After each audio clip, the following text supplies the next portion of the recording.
रहमान रहीम। अस्सलाम वालेकुम नाज़रीन, मैं हूं अहमद फवाद और आप देखते हैं मुझे मेरे यूट्यूब चैनल और फेसबुक पेज पर। नाज़रीन, बहुत ही अहम तफसीलात आज की इस व्लॉग में मैं आपके सामने रखने जा रहा हूं। सबसे पहले तो नए आर्मी चीफ की तैनाती से रिलेटेड कुछ एक्सक्लूसिव डिटेल्स मैं आपके साथ शेयर करूंगा। नून लीग जो है वो खुद अब इलेक्शन की तरफ जाना चाह रही है। शहबाज शरीफ जो कि मुखालफत करके आए थे नवाज शरीफ की भी, और वो नहीं चाहते थे कि फौरी इंतखाबात हों, वो भी अब आलमोस्ट हुकूमत छोड़ने के ऊपर तैयार हो चुके हैं। किस तरह से तैयार हो चुके हैं, कुछ एक्सक्लूसिव डिटेल्स इस हवाले से भी मैं आपके साथ शेयर करूंगा। नए इंतखाबात कब होने जा रहे हैं, ये डिटेल भी आज की इस व्लॉग में मैं आपके सामने रखने जा रहा हूं। और ख़ास तौर पर ये जो लंदन बैठक है, सारी काबीना जो एक किस्म की निजी दौरे के ऊपर गई है नवाज शरीफ से मिलने के लिए, इस दौरे का मकसद और क्यों गई है, इस दौरे की भी बड़ी अहम जो तफसीलात हैं वो भी आज की इस व्लॉग में मैं आपके सामने रखने जा रहा हूं। सबसे पहले तो नाज़रीन मैं आपको बताता चलूँ कि इलेक्शन कमीशन ऑफ पाकिस्तान की जानिब से एक बड़ा अहम फैसला जो मुनहरिफ अरकान वाला था वो हो चुका है। पंजाब के मुनहरिफ अरकान का फैसला अभी नहीं हुआ, लेकिन जो कौमी असम्बली के मुनहरिफ अरकान थे उनके ऊपर फैसला हो चुका है।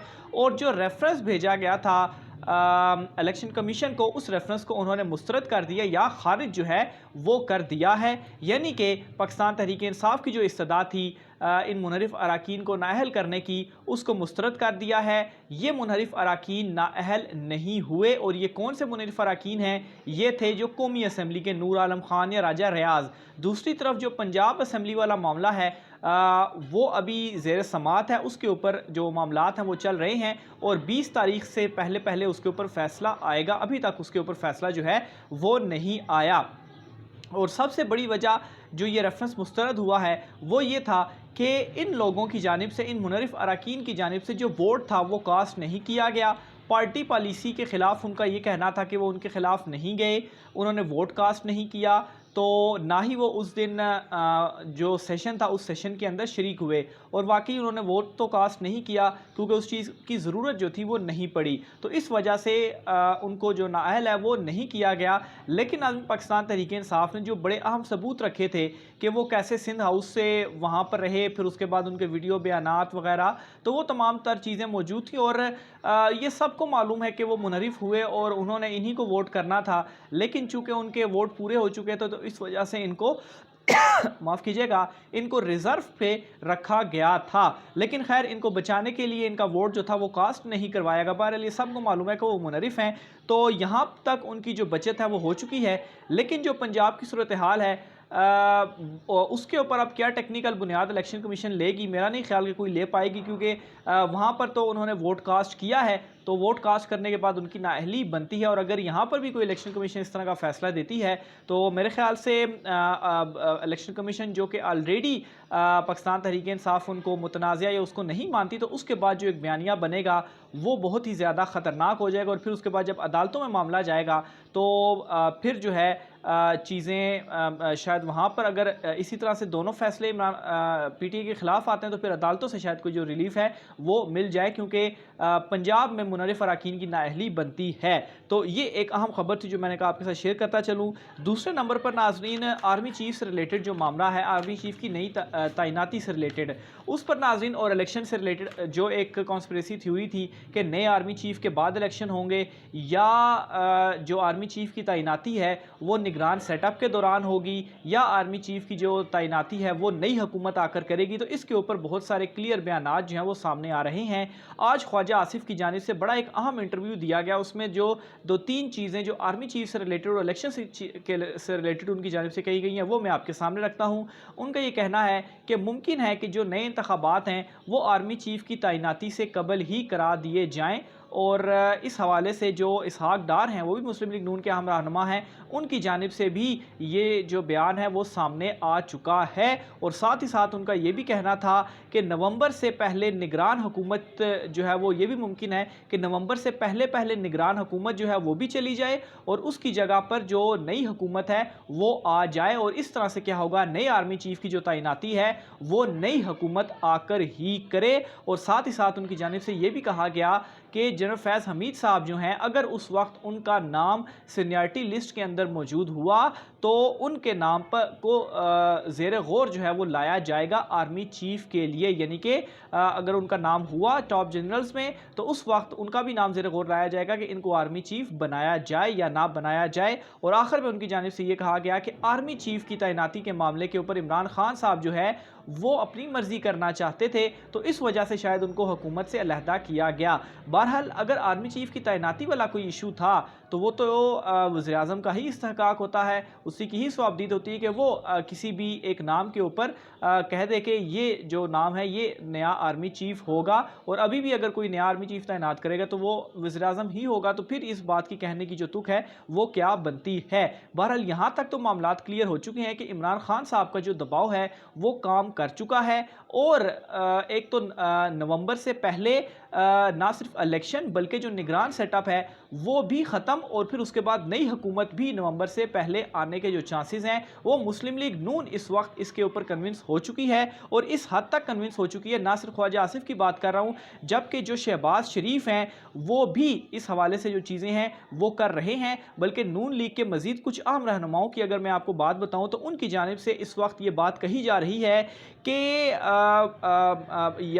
यानी कि वो इमरान खान साहब का जो दबाव है इस कदर इससे वो घबरा चुके हैं कि उनका ये कहना है कि फ़ौरी इंतखाबात जो हैं वो इस वक्त करवाने चाहिए। बहुत सारे लोगों का इस वक्त ये कहना है। और दूसरे नंबर पर उनकी जानिब से जो ख़ास तौर पे जो लंदन यात्रा की जा रही है, इस लंदन यात्रा में ये देखा जाएगा कि उन्हें आगे चलना है या आगे नहीं चलना, क्योंकि इस वक्त जो दबाव है वो बढ़ता जा रहा है। और वो ख़ुद इस बात का इकरार कर रहे हैं कि नून लीग जो है वो इस वक्त ये जो महंगाई का बोझ है वो नहीं उठा सकती, और एक किस्म का जरदारी ने उनको सामने रखकर ये सारा बोझ उनके ऊपर डाला।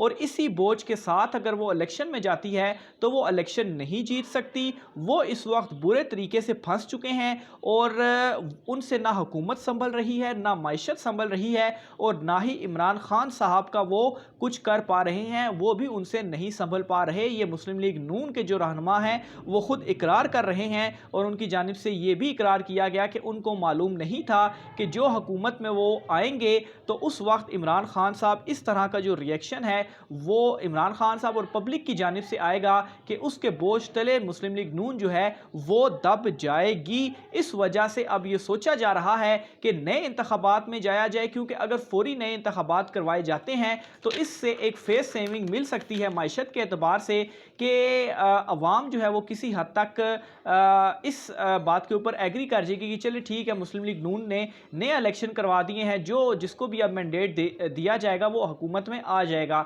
लेकिन अगर वो 6 महीने के बाद इलेक्शन में आते हैं तो इससे एक अहम तैनाती भी हो जाएगी। और दूसरे नंबर पर क्या होगा, 6 महीने के बाद महंगाई के बोझ तले वो इस कदर बढ़ जाएंगे कि कोई चांस भी अगर उनका इस वक्त मौजूद भी है तो वो चांस भी उनका ख़त्म हो जाएगा और वो इलेक्शन हार जाएंगे। और इस सिचुएशन में अगर किसी को फ़ायदा पहुंच भी रहा है, इमरान खान साहब को तो फ़ायदा है ही है, लेकिन दूसरे नंबर पर आसिफ जरदारी जो है उनको फ़ायदा पहुंच रहा है, इसलिए वो इलेक्शन के लिए रेडी नहीं है। लेकिन नाज़रीन, पहले नवाज़ ग्रुप जो है वो ये बातें कर रहा था, अब शहबाज ग्रुप में भी ये बातें चल रही हैं। और शहबाज शरीफ के हवाले से इस वक्त ये भी इतलात आ रही हैं कि वो इस वक्त इतने ज़्यादा परेशान हैं मौजूदा सिचुएशन से कि वो अब ये सोच रहे हैं कि क्या नए इंतखाबात करवाए जाएँ या नए इंतखाबात ना करवाए जाएँ, क्या किया जाएगा।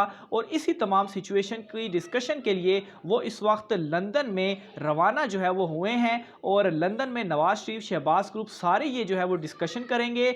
और ज़्यादा चांसेस इसी के हैं कि नए इंतखाबात के हवाले से कोई फ़ैसला होगा, क्योंकि जो दो रहनुमाओं के अहम बयानात सामने आ चुके हैं नवंबर से पहले नई हुकूमत लाने का, और शाहिद खाकान अब्बासी जिन्होंने अभी तक हल्फ नहीं उठाया वो भी इस चीज़ से एग्री नहीं थे। और नवाज शरीफ भी यही चाहते थे कि हुकूमत ख़त्म करने के साथ ही नए इंतखाबात जो है वो इंतखाबी इस्लाहात के बाद नए इंतखाबात करवाए जाए, लेकिन शहबाज ग्रुप और शहबाज शरीफ ये मानने को तैयार नहीं थे। तो अब इस तमाम तर सिचुएशन में नाज़रीन, क्योंकि अगर वो जल्दी इंतखाबात करवाते हैं तो बहुत जगह से उन पर भी प्रेशर ये मौजूद है कि जल्द इंतखाबात ना करवाए जाएँ, इसको थोड़ा सा अगले साल के ऊपर लेकर जाया जाए या नवंबर के बाद इस मामले को रखा जाए। तो इस वक्त बहुत ज़्यादा फंस चुकी है और ये अहम फैसला जो है वो इस वक्त नून लीग की जानिब से आएगा और ज़्यादा चांसेस यही हैं कि नए इंतखाबात में जाया जाए और नए इंतखाबात में ही जाना इस वक्त जो है वो वाहिद हल है। और शहबाज शरीफ भी नाज़रीन, एक जो उनकी सहाफ़ियों से मुलाकात भी हुई थी,